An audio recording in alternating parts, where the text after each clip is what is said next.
The roar of the engines echoed through the air, but something felt off. Doc Hudson, the Fabulous Hudson Hornet, was preparing for his final race in Wilkesboro.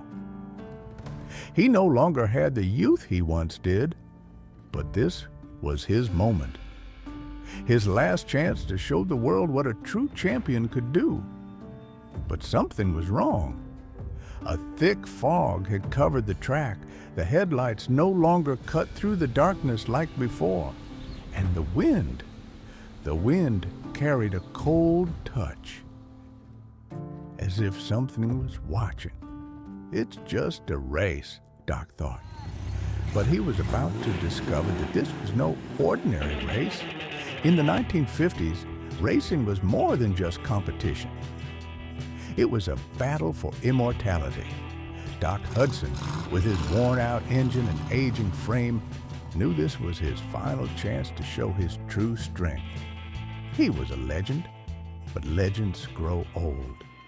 As he took his position at the starting line, something strange happened.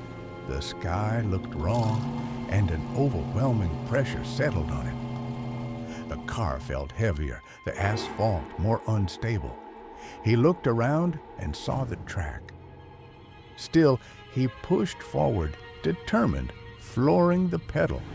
The roar of his engine filled the air, his old exhaust growling like a lion.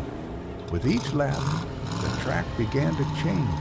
It was no longer just a race. The curves became more treacherous. The road seemed to twist unnaturally, as if trying to trap the cars.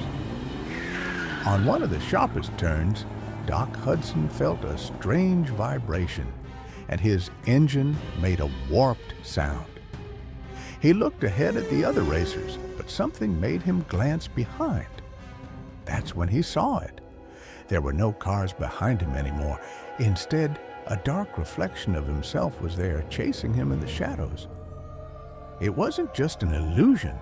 The car had strange eyes, lifeless headlights, and looked broken, dead. Maybe a spirit?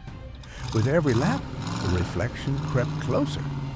Doc began to realize he wasn't racing the other cars. He was racing something trying to take his place. The pressure grew. The reflection was clearer now, and what once looked like a mere copy had a twisted smile on its bumper. It was as if that shadow car was trying to become him, and the voice, a low, chilling whisper, echoed in his mind. "You will become a part of me, Doc." He didn't know if his mind was playing tricks or if the presence was real, but the air was heavy, and a growing sense of dread tightened around him.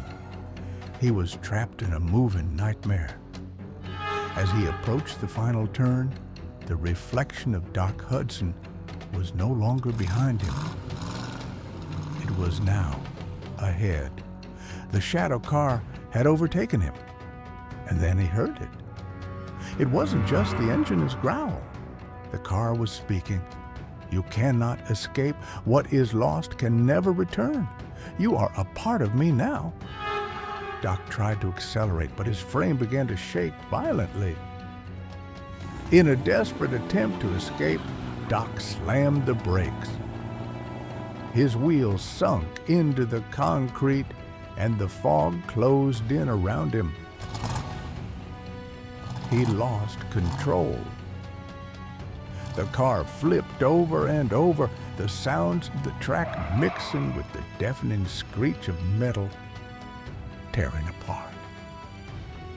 That's when he saw it all. The reflection wasn't a copy.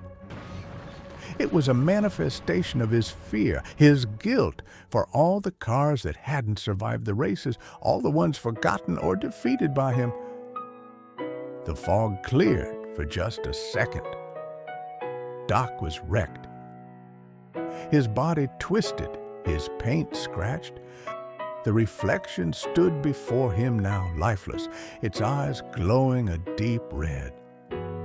It came closer, and the voice whispered once more, "The race isn't for the winners. It's for those who don't fear death. And so the old fabulous Hudson Hornet, in his final moments, closed his eyes, finally understanding that this race had been his last battle.